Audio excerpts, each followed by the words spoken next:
Podcast Network. It did. Joe Cox with an up and out. Wide open. Touchdown. Israel 2. Snap to Young. Drops back. Pressure from the edges. He throws near sideline. And it's intercepted. Keely Ringo at the 21. Off he goes. 40, 50, 45, 40, 35, 30. Near sideline. Breaks the tackle. 20, 15, 10, 5. Touchdown.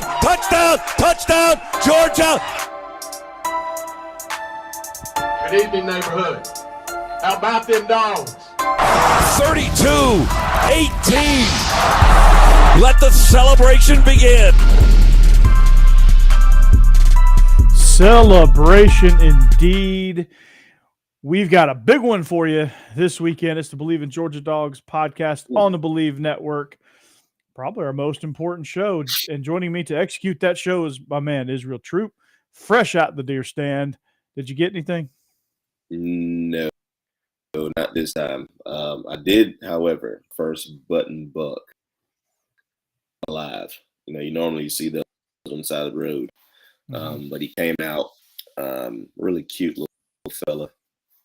And, I let him walk tonight.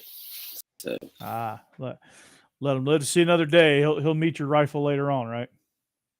Yeah, a couple years. He was a little baby, so I let him walk. But he shoots in between now and then. Some novice hunter would be like, "Oh, it's a buck." Yeah, and hopefully not. Hopefully not. He gets to live another year or two. That's probably why I don't hunt, because I wouldn't know the difference really. So,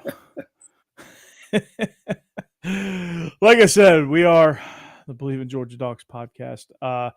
Sorry for the slight delay. We were supposed to start at 9. I had a banquet, ran overtime, got back a little bit late, and Israel's heading back from his tree stand. So we're here just a little bit later for you, but that's okay. We are here, and we are available for you anywhere you can find your podcast, TuneIn Radio, Spotify, Apple, hopefully soon to be SiriusXM, iHeart, wherever you find your podcast. Also on our YouTube channel, subscribe, Bleav in Georgia Dawgs on YouTube. So you can check us out there. We're live actually right now. Go ahead and subscribe, get in the chat. The chat is open for anyone who wants to jump in. So don't be shy. We are also brought to you by betonline.ag. It continues to be your number one source for all of your sports betting needs. You can find the latest odds, live in-game props, futures. They have giveaways, all that stuff available on BetOnline. So what you need to do is go to the website or hit that mobile device and type in the promo code Bleav, that's BLEAV. You'll get a 50% welcome bonus on your first deposit if you type in that promo code.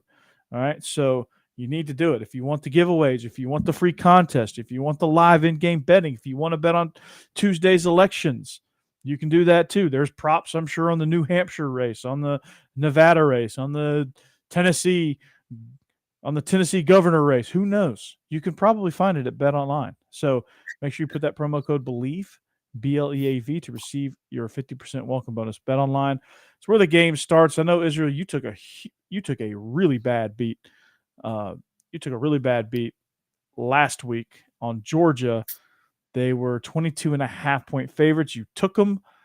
They screwed you. And it was, you lost by a half point? Lost by half a freaking point. We'll say this: if we hadn't got that holding penalty right there at the end, I think we could have at least gotten a field goal out of it and I'd have won. But the odds were just not in my favor. Yeah. But we won the football game despite a disastrous third quarter. Yeah. And kind of set us up into this week against the one team in the nation, the Tennessee Volunteers. Would have thought that I would be saying those words. Right, exactly. I never thought so either, but it was a wild week 9. We're not going to spend a whole lot of time on it. One thing that impressed me about week 9 was Kansas State steamrolling Oklahoma State with their backup quarterback. Colin Klein, a name that should sound familiar to you if you're familiar with Big 12 football, is their offensive coordinator. No Adrian Martinez, apparently no problem. They steamrolled. Tennessee steamrolled over Kentucky. I've never seen a Kentucky team look so shook, and we'll probably get it. And that game will be a little bit more relevant as we tell you why they were likely shook. So we'll break all of that down. But just give and the Georgia game with Florida got off to a hot start, gave back a little bit, allowed Florida to get back in the game, and then pulled back away. Just shows you got to take care of the football. Simple as that. Mm-hmm. Yeah, we got a lot Let's of do that to you. Characteristic turnovers. McIntosh fumbling. It was good to see them go back to him. Mm-hmm. Stetson was a little off a couple throws. We cannot do that this week. This team is way better than Florida, as we've known, because they beat the you-know-what out of them earlier this season. Mm-hmm. So it's going to be interesting, going into this game plan. We take care of the football is the main thing. We're going to be able to move the football, obviously, because Tennessee's defense is questionable at best. But can we take care of the football? That's the main thing. And we should be able to.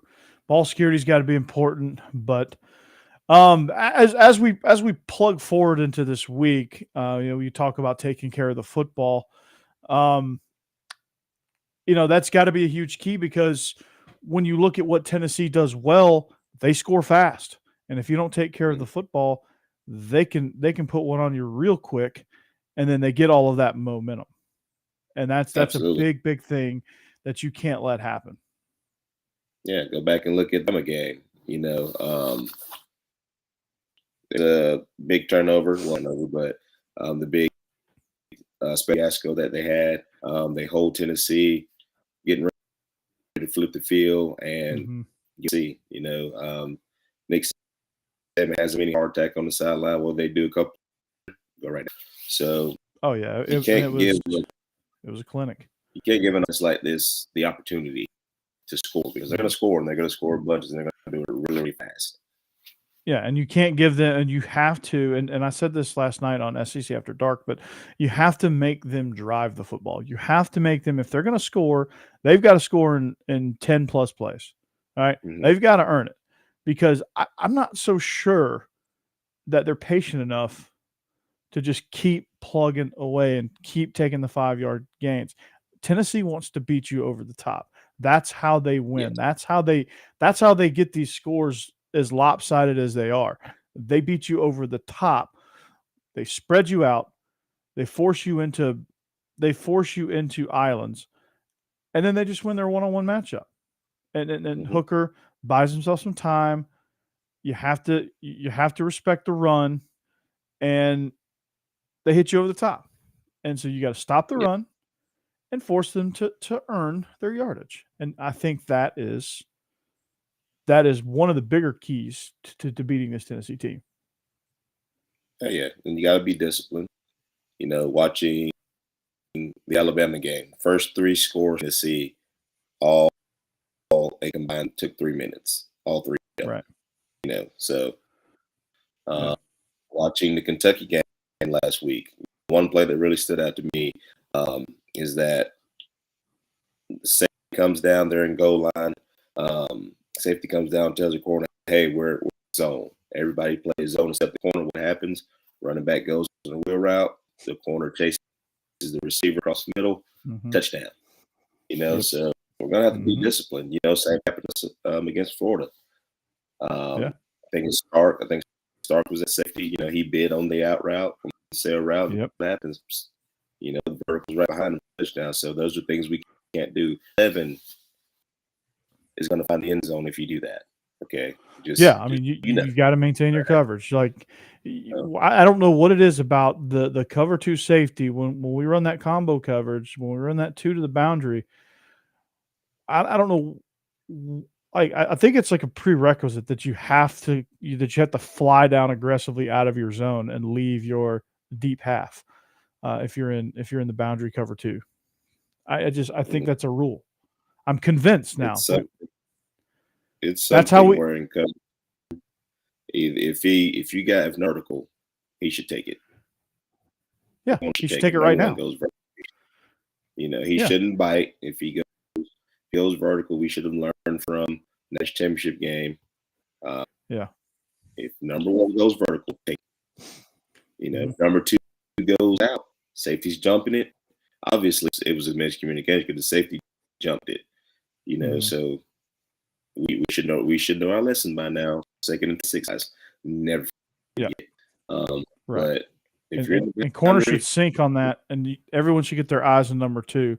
Corner should sync on that, and if it comes out short, corner's got to be the one to jump it. Safety's got to provide support over the top. That's just how it's got to be. And if you can't do that, you're going to get beat. Yes, or if it's 3-by-1, like same concept. Or if it's 3-by-1, one go vertical, nothing in the flats. You got to pick a corner. You got to go with it. Yeah, corner's got to sync with it and rally on anything short. Just rally and tackle in space on anything short, and you've got it covered. I mean, so it's kind of like a loose cover 2, almost it kind of turns into a man scheme with a double with the safety coming over top in that scenario. It's just two read, in a scooch technique by you're kind of reading number 2. But to me, it's like the corner should have been with one. He should have taken the vertical because the way that safety came down, the way he did, he obviously knew I got anything that comes out. Corner should have been going. Those are things that we can't do against Tennessee because what Tennessee like to do, they like to wipe you out. Dang, they're on the sideline. Run the football or throw the quick screen. What happens after quick screen? Just to the top. So we're gonna have to be disciplined there. I think our front 7 will be fine. Although run the ball very well. Can't take that away from them, but I think we can stop the run. It's gonna be, can we be disciplined enough within the secondary to not fall for the tricks and get with the big play? Yeah, absolutely. And I think having 88 in the lineup will help in the run game and will help try to keep Hooker contained. So I am happy about that. And I am feeling pretty good about that. But yeah, I mean, you got to have you got some new guys out there. You got Bullard, you got Malachi Starks, guys that haven't really seen stuff like this. They've got to be disciplined, and they probably will make a mistake early or so, but it'll happen. But hopefully the offense will kind of be there to kind of support as well. So, we have to control some clock, man. We can't. We're going to have to tempo and score, like to see, or we're going to have to control the clock. It means we got to win the line of scrimmage up front. I think we're going to have to win the line of scrimmage and control the clock. I think, and I think our listeners, our one listener in the Kingdom of Norway would agree. You have to control the line of scrimmage. You have to control the clock because that's what we do best. We're number 4 in the country in time of possession. So if we can play to that, Tennessee, it'll throw off Tennessee's rhythm because they won't get the ball. They'll get cold and, they'll get frustrated. If we can get off the field, hold the ball, run it down their throat, because getting the ball crammed down your throat is demoralizing. I don't care who you are. And nobody's been able to do that yet. Alabama should have been able to do that. They weren't. Kentucky, they're just so beat up. They normally can do that, and they normally probably would have. And they did early on. Chris Rodriguez was running great early on. And they just ran out of gas early. And Tennessee just jumped all over them. And then they got demoralized, and that was that. But, against a team like Kentucky, you've got to – or against a team like Tennessee, you got to be able to do that. Oh, yeah. If you can't, there's you're nothing in trouble. There's nothing worse. And if you're on the other end of that beating, just handing the ball off and you can't stop it. That's a really bad feeling. So for us, especially playing at home, we've got home field advantage. We've seen what we can do, especially when we played teams like Notre Dame. We played Arkansas. We played South Carolina last year. Just games like that just come to mind to me. Big home field advantage is. So 3:30 kick.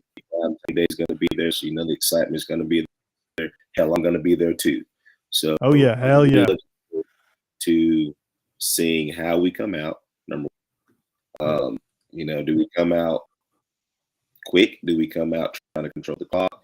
Do we play zone? Do we play. Man, kind of looking forward to seeing the game plan that we come out with. But we have to understand this is the number one team in the nation in all accounts. You know, it is what it is. We can be mad, sad, upset. I think the committee got it right personally. I think you could flip either Clemson or Michigan for that number 4 spot. Mm-hmm. But at the end of the day, I think they got it right. So we're playing the number one team in the nation. And we're going to come out and play number one team in the nation. Or we're going to get our eyes beat in on the outside looking in, kind of like Alabama is right now. Yeah. And I think if we try to play Tennessee's game, we will get our eyes beat in because Tennessee is really good at being Tennessee. Nobody else is really good at being Tennessee. Georgia's got to be really good being Georgia. And if you want to get in here, Don is in the chat. He has lit the chat up. So he wants to know our thoughts on the big game this weekend. So just keep listening, Don. We're giving you those thoughts. And I'll put some of your other lines up here that you want us to pick for you. I'm guessing you want to go. I guess you want to take action on this West Virginia Iowa State game. We'll get into that in our picks when we do our picks. But we're previewing the big matchup, number 1 versus number 2, or number 1 versus number 3, depending on what poll you're looking at. So, to me, in doing what Georgia does well, Georgia does do tempo well. They don't tempo like Tennessee tempos. They vary it up a little bit more. We kind of press the gas pedal, let off the gas pedal, speed up, slow down, check with me. You know, we kind of do a good job of mixing up the tempo. Tennessee just puts the pedal on the floor and goes, right? Yeah. We do a good job of varying it. So I think when you hear us say tempo, that's what we mean. We mean Georgia controlling the tempo and controlling the clock, going fast when they want to, not when they need to, not when they have to. Slowing it down when they want to, not when they have to. And to do that, Stetson's got to be sharp. We got to involve Stetson in the run game. I haven't seen that in a minute. You know, McIntosh, Dejan, Baby Chubb, who better known as Branson Robinson, get those guys rolling. Find Bowers, find Agent Zero. You know, get those guys involved and get them involved early and often. And Tennessee has, I know for a fact, Israel, Tennessee has no answers for our tight ends right now. Nobody has. Man. And Tennessee won't either. Absolutely. And there's one thing that, like you say, our tempo does. Okay? With our tempo, let's put it like this. When Tennessee does, you're going to get 20 personnel. All right? You're going to get 2 wide, 2 to one side, a single to the other side. And they motion. Okay? When we tempo, you're going to get 21 personnel. You're going to get 12 personnel. You're going to get 10 personnel. You might even get 0 personnel and empty. Okay? You have to practice all that. What Tennessee does is really easy to practice against. You just kind of got to make sure you guys in spot and don't get confused with us. I don't think you can do all the things where you get tight end twins, you get tight end wing, 2 receivers out wide and 21 personnel. Now they don't change personnel. Now they got ace 2x2, then they go trips. And then they take McIntosh and put them out there, and now they're empty. So that's 5 formations right there I just gave you that Tennessee probably hasn't practiced yet with all a tight end and with all the shifts and motions that we do too. That's something that we're going to have to use on Saturday. You know, Tennessee, we already know what they're going to do. They're going to be in shotgun, 20 personnel, and they're going to catch us. They're going to catch us slipping. So we just got to have to play Georgia football. We play Georgia football, we win. If we try to get out of character, kind of like what we did against Alabama in the SEC championship game, we're going to get beat. That was a weird game plan. I don't know what that game plan was. That was a please don't beat us deep game plan, and it backfired. When we went aggressive against them in the second round, that's when we had success. So you gotta be aggressive. Like I don't understand that. It was a weird game plan. So I think the most important player on this defense are going to be the safeties, and they're going to be the inside linebackers. Yes. The cylinder of the defense. I guess you go even down into the nose guard. The cylinder of the defense is going to be the inside cylinder of the defense is going to be the most important part because they're going to kind of dictate what Tennessee is able to do. whether it's deep over the middle, whether it's intermediate, whether it's in the run, definitely in the run game, and the safeties. Can they play two-way? Can they play in the box, and can they play on the perimeter? Can they adjust and make tackles in space? And that's going to determine and that's going to dictate what Tennessee has success with, how they get frustrated. Will they stay in it? Will they try to get cute? All of that stuff. That's what we were able to do last year. The first drive, beautiful drive for Tennessee. They went right down, I think, 6-7 plays, put one across, and then Georgia adjusted. They played more aggressive with the corners, disrupted the blocking schemes, allowed the safeties and backers to make plays, and then we were finally able to stop the run, which we did at an elite level all year last year. And once we stopped the run, we bottled up Hooker, and we got pressure, and we hit him, knocked him down, got a few sacks, all that good stuff. So to be able to control the play with our inside backers, our safeties, and our D linemen is going to be the biggest key for this defense. Yeah, absolutely. And you got to understand, too, Hendon Hooker runner. So not only do you have to worry about the back end, you have to worry about him using his legs as well.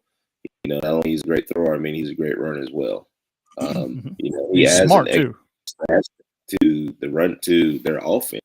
When you have to account for the quarterback, you can't just go 4 down and say, we're going to leave one unblocked or anything like that. No, you have to account for that guy.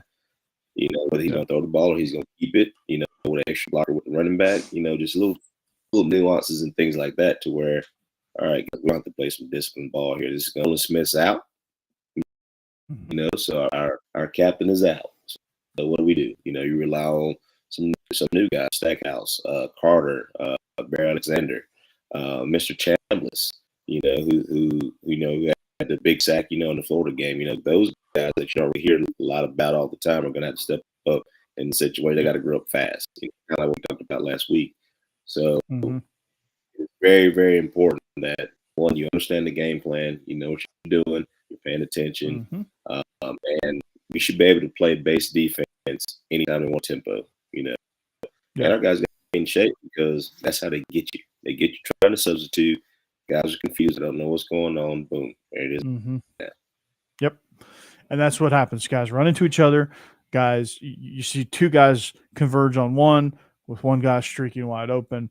That's what they're able to do. And that's what fast tempo is able to do. That's like if we were given a clinic on tempo, that would be first on the list of benefits. Defense can't communicate. Defense gets tired. Defense is out of shape. They can't communicate effectively. Touchdowns, right? The second one is rhythm. Tennessee's offense, once they get in a rhythm, they're hard to beat. They're hard to defend. And then, and then it goes from there. So it's going to be interesting to see, with Willie Martinez and Coach G's coming back and Coach Eckler's coming back too. Those 3 guys that were on staff, when I played. Great guys. They're going to be back in Athens too. So looking forward to hopefully seeing those guys, before the game and, tell them good luck and all that, blah, blah, blah, blah, blah. Blah, blah, blah. Yeah. Are you getting to go down on the field pregame? I don't know yet. We're meeting some people for the stuff. So tomorrow's the day. Well, in the next couple minutes, it's going to be my birthday. So it's got a birthday. Yeah. For myself, things like that. So happy birthday, Israel! In a few minutes. So, how old are you going to be? I'll be 34. Jeez, Jesus. Yeah, I'll be my next birthday, which fortunately for now is in late September or early September, not late September. Early September. I'll be the big 4-0 on my next birthday. Yeah. Be the big 4-0. I'm excited and I'm not all at the same time. So now that you're older, brother. Yep. I'll be considered middle-aged at that point. Officially middle-aged. This close to Social Security, you can actually get. Yeah, I'm 50. I now close into 15 years away from. I get in the 15-year range of I'm closer to Social Security than I am to my high school graduation. It's crazy, isn't it? Wow. We're getting on up Yeah. there. We had our I wasn't able to go, but we had our 20-year reunion this past or actually a few weeks ago. Wasn't able to make it down there, but yeah, 20 years out of high school. Nice. So they finished up. No, you didn't go to Parkview. I'm thinking Parkview. no. I went to You Fayette went County. to Fayette. That's right. Yeah, Fayette County. Yeah, the home of Brandon Boykin. That's right. Yeah, I knew his older brother, Alfred. Alfred graduated with me. And then Brandon started high school the year after I graduated. I think he was a freshman the year after I graduated. Yeah. Right. A year after me. Yeah. Yeah. So, yeah, because I think you would have been a freshman when I was a senior, right? Mm. Graduated 07? Yeah. Yeah. So you would have been. So you'd have been. Wait, 6. Yeah, you would have started 03, right? Yeah, I started 03. So you wouldn't have been. So yeah, so he was 2 years after I graduated. He was still in middle school when I graduated. So anyway, that's neither here nor there. We digress. But here on the Bleav in Georgia Dawgs podcast, to put a bow on this conversation of the big game, the biggest game in program history, the biggest game in Sanford Stadium history. So we're gonna everything is learned and remembered in threes. All right, so we're gonna go through our 3 big keys. We'll go 3 offense, 3 defense, and we'll give our honorable mention, our bonus to our Baker's half dozen, and we'll throw one for special teams too. All right, so let's start with offense. What's the first key on offense? Don't fall over. Take care of the football. That's paramount. Stetson's got to make solid throws. Back's got to protect the ball. Easy breezy. Key number 2. Execution and control the clock. Got those up together. Execution and control clock number 2. Yeah. Control the clock is number 3 is score touchdowns and not field goals. We're gonna have to score touchdowns. Take field goal when I get it because points are always important, but we gotta think touchdowns and not field goals here. If you do the first 2, you score touchdowns. Yeah, exactly.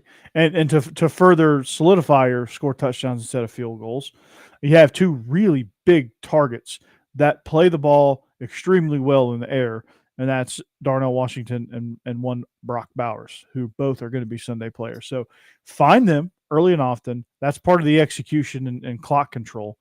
All right, run the ball. That's part of execution and clock control. Score touchdowns. Again, 3 very simple keys, but that's what Georgia does. So to sum all 3 of those offensive keys up, play Georgia football. Control the clock, score touchdowns. Control it, score touchdowns. Like in the Oregon game, they scored 7 touchdowns. They controlled the clock. They drove the ball. They got chunks. Georgia's not a big play team, and that's okay. We control the clock, we get chunk plays, and we're very efficient with the ball, and we're very effective in where we throw it and very, very meticulous. And our route running is phenomenal. So 3 very, very good keys. Control the clock, take care of the football, score touchdowns instead of field goals, and don't settle for 3. Be aggressive. Defensively, disrupt. Number 1's got to be disrupt the timing of Hendon Hooker by pressing the pocket from the interior. All right. So disrupt the timing of Hendon Hooker. Hit him, move him off a spot, get him running sideways. Don't let him get the corner on you. Shut down the run gaps. Tackle. Right. Number 2's got to be tackle in space, right? Tackle well in space. You tackle well in space, they're going to have a hard time hitting big plays over the top. They're going to have a hard time shaking loose and running down the sideline like they like to do. All right. Number 3, communicate, play discipline. There you go. The key to beating tempo, the key to beating fast-paced tempo, communicate and be disciplined. Play your responsibility. Do not give up your responsibility. If you have deep path, take deep path. Communicate. Yes. Don't be over-aggressive. Be aggressive. Don't be reckless. There's a difference, right? There's going to be a whole lot of DYJ. Do your job. Mm-hmm. Do anybody else's job. Do your job. Absolutely. Do your and then 9%. That's right. All right. Then our special teams key. Just keep doing what we're doing. Yeah. I mean, I think our special teams have been maintain. It's been great. A weekly turnover, a block punt. You know, we hadn't had one of those in a while. Big return here, there. I'd say steal a possession somewhere. A fake, a block, a big return. You know, you steal some points that way. You steal some momentum. Flip the field. Like Thorson's a weapon. He's been a weapon. You know, I hope Thorson doesn't get much work. So, there you go. Yeah. And that's the big game. Game day is going to be there. It's going to be awesome. It's going to be the atmosphere is going to be electric. And absolutely, guys like Eric Ainge have no idea that things have changed a lot since he's been in school. He says Sanford State's not that intimidating. Neyland's intimidating, but so is Sanford. Then he only beat us like one time. Yeah, or maybe twice, like that. Yeah, maybe beat us twice. I don't know. Twice because he beat us that second year in Tennessee. The next year, so he beat us twice. Yeah. He's got a little bit. You know, I kind of read what he said. You know, the only reason that Tennessee's loud is because they sit on top of you. They strategically built it that way with the rafters up top, so that it always bounces off. So I mean, you may have 100,000 people that could fit in that stadium, but at the time y'all cheated. Your field normally is torn up. It's Nick Chubb, Justin Scott Wesley, a couple of Aaron Murray. You know, a couple players who played on that field, you know, tore it up before we got there. And let's not forget that, you know, we're also Tennessee. I respect you. Y'all have done some phenomenal things. Got some great players. You know, y'all are the number one team in the nation, but you are coming into dog country. Don't you ever forget that. All right. We have shaken up people more than anybody in that one little bitty team that you're talking about. Okay. It's going to be rocking with the red and black, you know, small little orange over here in the corner. Okay, so you got too much dip on your chip. Don't do that. Don't do that. Is it Rotel or is it Copenhagen? I don't know, but I can't wait. Too much dip on your chip. I love that, man. I love that. Too much dip on your chip. So, but yeah, Don, if you're around, we're about to get into picks here. But before we get into picks, we've got a new sponsor for the month of November is ButcherBox. So here is a word from ButcherBox. Man, I might give that a try. I might give ButcherBox a try. So, all right. What do you say we get into a few picks, Israel? Let's do it. Maybe I can get my butt back from last week. Let's not have any bad beats this time, okay? All right. We're gonna start with Don's picks because Don may not be watching now, but he left us a few picks to select here. Looks like a 3-pack. So he's probably gonna watch this later and he's probably gonna analyze it and say, okay, am I gonna go with Israel? Or am I gonna go with Corey? So the first one he wants to pick, he picked some doozies. I'll say that. Louisiana is 4+ 4-point underdogs at Troy. Why he wants to pick that game, I'm not sure.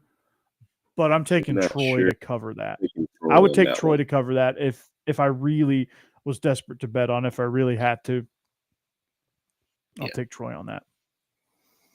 All right. He wants to bet West Virginia 7.5 over Iowa State. That's a tough one. It's like the battle of the cellar in the Big 12. Yeah. I think West Virginia's defense is pretty good. I mean, they played up really good to Tennessee last week. I think the offense is good enough to score against Iowa State's defense. So I like that bet. I like West Virginia now. Yeah, I'll take West Virginia plus 7.5. That's a touchdown, and Iowa State's not that strong. So I'll take the touchdown plus some on that. All right, Clemson money line over Notre Dame. So basically, is Clemson going to beat Notre Dame? I would take that. I don't know how much you're going to – I guess part of a 3-game parlay. That might not be a bad addition. But, yeah, I'll take Clemson on a money line over Notre Dame, even with Big Cinco. I don't know. For something within me says that Notre Dame's going to win this football game. I don't know why, but I just feel because it. They beat the hell out of a Syracuse team that already is not great on defense, and they had a backup quarterback. That and watch Clemson struggle against Syracuse, and Notre Dame kind of put a little bit on them. Notre Dame's fine, man. I kind of like Notre Dame. I don't know why, but I need my Lee Corso pencil. Not so fast. Not so fast, my friend. All right, so Don, you have a choice to make here on this last part of your parlay here. I'm taking Clemson. Israel's taking Notre Dame on the money line. It's a straight up pick. You're not taking a spread on this. I think that's what money line means. So the choice is yours, Don, or any of you viewers out there. The choice is yours. All right. Now, let's get into some conference games. Let's get into some actual games that we might pick. All right. Kentucky at Missouri. Kentucky's 2-point favorites. Licking their wounds. Missouri's got a little bit of a heater going. Are you buying Missouri? No. I think Kentucky just ran into a buzzsaw last week, obviously. I think bounce back this week against Missouri. I tell you what, Drinkwitz just keeps finding a way to keep his job. I commend him for that. So a little disappointed in South Carolina about the way that they lost that after, beating up on A&M so well. But I think Kentucky goes out and wins, gets back on track and wins this one before they play us 2 weeks, or is it next week? 2 weeks. Next week. Next week. Kentucky. At Kentucky. That's going to be a tough one. It's always a tough one to play up in Lexington. All right. Speaking of A&M, they host Florida. A&M's 3.5-point favorites. They got a new quarterback, Connor Wegman. Do you Bleav in Connor Wegman? I think he's good. But I think Florida showed me something in the second half. I'm taking them plus 3.5. Florida plus 3.5 as well. Jimbo still calling plays. Florida's definitely going to win. So that. Yeah. Apparently, there's some turmoil going on within that too. So it's going to be interesting. It's getting bad. The $95 million man, and they can't buy him out because they need $100 million to buy him out. You got to pay the man. Pay that man his money. Some crazy. That's a cult over there, dude. I don't understand Texas A&M. I don't get it. It's a cult. Glad we're not Bleav in Aggies. All right. Arkansas hosting Liberty. Now, this is an interesting spread. Hugh Freeze getting his SEC audition. He's a candidate at Auburn. I don't like it, but he's a candidate at Auburn. Arkansas minus 13.5. Do they cover that? They do. I think they're kind of hitting their stride a little bit right now. I think KJ's going to have a huge day. Yeah. They were beat up, man. He's playing well, so it's time for Saul to get back to playing that jukebox. Turn that damn jukebox on. All right. South Carolina at Vandy. South Carolina 7-point favorites. Vandy's Vandy. They're a lot better. AJ Swan is going to be a good quarterback in the future. I don't know if it's this week. I think South Carolina's going to win the battle up front, and they're going to win in the running game. They're certainly not going to win because of Spencer Rattler, but I think South Carolina does have enough to win and just barely get that cover. I think they get a 10-point win over Vandy. I'm going to take South Carolina. I'm going to take South Carolina as well. That game might well be, like you said, in the nut. So I like South Carolina. I think Vandy's they're better. They're getting better and better each game.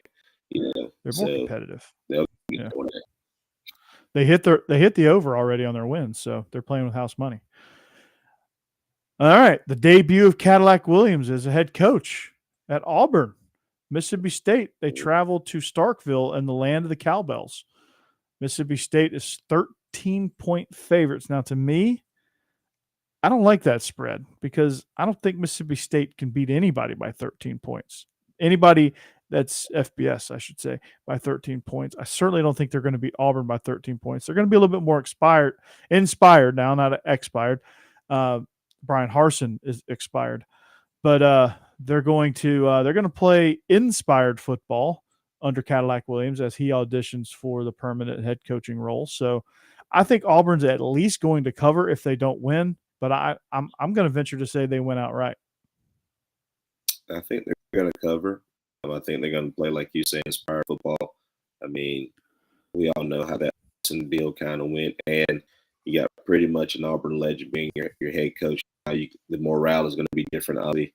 And he's in an audition for the head job himself. So I think there's going to be a lot of excitement for the rest of the season here, and watch out for them. That last game in November against about now too, especially with Harsin going. Yep. And Cadillac knows a few things about beating Alabama. He was very successful against the Tide as a player. Mm-hmm.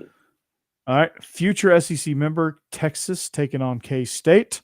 K-State getting it done with a backup quarterback. Not sure the status of Adrian Martinez, but they are 2.5-point underdogs in the Little Apple.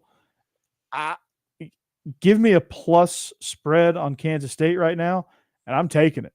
I know Quinn Ewers is a damn fine quarterback. He's going to be a hell of a quarterback in this league. And he has a bright future to play on Sundays. But Kansas State has something going on. I think the play calling is great from Colin Klein. Deuce Vaughn is a very special player. He might end up being Big 12 Player of the Year before it's all said and done. So give me the Wildcats. Get Wildcats. I like it too. I think it's a high-scoring game because we know Texas can score points, but they can't stop those bleeds. So when Deuce Vaughn gets going, he's hard to stop. And it's at home, isn't it? Is it Kansas? It's in Kansas State. Yeah, it's in Manhattan, Kansas. The Little Apple. Give me. There you go, man. All right, our game of the week: Alabama, 13.5-point favorites on the road at LSU. LSU cracking the top 10 for the first time this year. A resurgent Alabama team that's figured out that what Jaden Daniels can do really well. LSU is playing some very, very good football right now. Can they cover this spread? Alabama is struggling to find their identity, which is odd to say. But this is the most conservative defense that I've ever seen out of Alabama. They can't run the ball. And not because of lack of talent, but just because I'm just not sure that Bill O'Brien knows how to run the ball. They figured out that Jaden Daniels can run down there in Baton Rouge, and boy, are they running him. And when he gets going, he can throw too. So when he gets going running, he figured out that Keyshawn Butte can catch the ball pretty good. Mm-hmm. They learned how to tackle over the course of the season. They've learned, they've gotten comfortable with Brian Kelly. They've got comfortable with his staff. The fans are behind them. The fans never bailed, which after the start they had with a program with the expectations that they have, would have been very easy to bail on Brian Kelly early in the year, especially after that loss to Florida State, especially after some of the clunker games they played early in the season and they got squeak wins out of the complete cluster against Tennessee. Would have been very easy to jump ship on Brian Kelly. Would not have blamed him, probably. Maybe I would have a little bit, but they didn't. Now look where they are. They have a chance to pull a huge monumental upset. It's a lot of points. I'm tempted to take LSU. I picked Bama last night. But I think I'm going to take the points here because I still think it's going to be a close game. I think it's going to be a 10-point game whether Alabama wins it or not. So I think either LSU is going to win it outright or they're going to win a close one. I don't think Alabama's going to – I think if Alabama wins, it's going to be close. So I'm going to take the points here with LSU. I'm taking LSU and the points here as well. They're playing some really good football. And two things. Alabama can't run the football. And like you said, I don't know if he knows how to. And if my eyes aren't deceiving, Alabama doesn't run a concept that is less than 10 yards, like a hitch or slant or anything like that. They might run mesh or something like that, but everything is on the field to where you have to read progressions. And the offensive line ain't holding up very well. Bryce Young's been picking up steam. So without Bryce Young, if Bryce Young wasn't on Alabama's football team, Alabama could easily be 4-4. Yeah, maybe 5-3, something like that. Oh yeah, totally. You better thank Bryce Young, Bill O'Brien, because he is single-handedly helping you and saving you. But I think LSU's hitting their peak at the right time, man. And if you win this one, you're pretty much in the driver's seat for the SEC championship game because you've already beaten Ole Miss, and they still have to play Alabama. Absolutely. So LSU's got a really good shot to make some noise in the SEC West. So hang on to your seats on that one. So that brings us to our final game of the week. Will there ever be any other game of the week, right? Tennessee, the number one team in the country, comes in as 8-point underdogs. Make that make sense to me. The number one team in the country is 8-point underdogs. How are they number one? How are they considered the best team in the country and they're underdogs? I'm scratching my head on that one. Tough. That is tough. That means Georgia played really well. One of my kids today after our practice today, he asked me what I thought the score was going to be. I said the score is going to be 45-42. We win a field goal, to win the football game. This is going to be a shootout. Both teams are going to score. 8 points is a lot, but that's saying that we just come out and pretty much dominate,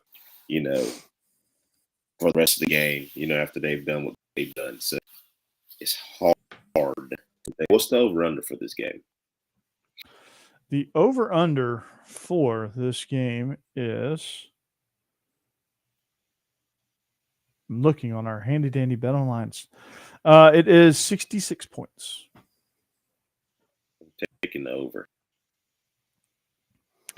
Yeah, I won't take a two-leg parlay here. I just, I'm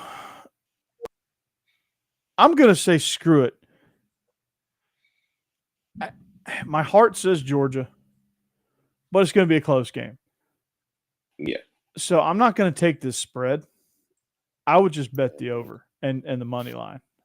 Yeah. Georgia on the money line plus the over. I think it's going to be real similar to the Alabama. Yeah. Two good teams, two good offenses. What defense can get a stop at the end? What's going to come down to?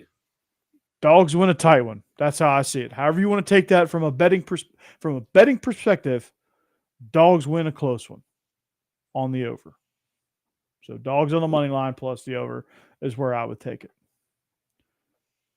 But if you're picking spreads, obviously you would based on that analysis, you would want to pick Tennessee and the points. So that's going to do it for us. It's going to wrap it up for us, Israel. I know it got late early for you.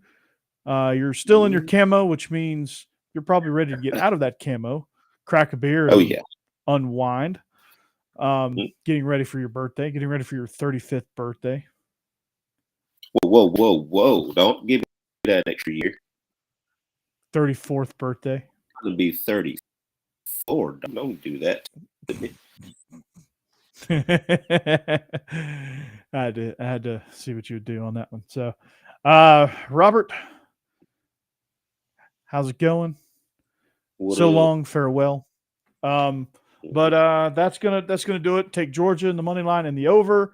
LSU was very scary. That's a big spread there. So I'm taking the Bayou Bengals there. So make sure if you're at the game, make sure you be safe. Make sure you be loud. Make sure you make a difference. Sunday, I want to have a show and you be sipping hot tea and barely able to talk. Like I want to have that show where you're hoarse. Yeah, I think it'd be more so than that because we play for the region championship tomorrow night. So it's going to be a whole lot of yelling tomorrow night and Saturday. So it's going to be good. So we gotta have the horse edition of the no voice edition of the Bleav in Georgia Dawgs podcast, just to illustrate how crazy that atmosphere is. But if you're traveling to the game, if you're listening to us on your podcasting network, we hope you have a safe trip up to Athens. We hope you have a lot of fun. We hope you come back. We hope you like and subscribe to our channels. Check out our YouTube page. Check out our Twitter page, Instagram, TikTok, all of the above. The link tree is in our profile. You can find us just about everywhere. You can also find me on SEC After Dark and also on the Illegal Motion College Football Podcast as a part of MikeFarrellSports.com and SI. So basically what that means is I'm here, there, and everywhere. I plan on going on the SEC pregame show hosted by Are You Serious Sports and Joe DeLeon tomorrow or Saturday morning. So look for me there. They want to have me on. Time is to be determined, but they do a good job there. So game's at 2:30. We hope it's a dog victory, and we'll see you back here next week. Until next time, go Dogs. Go Dogs.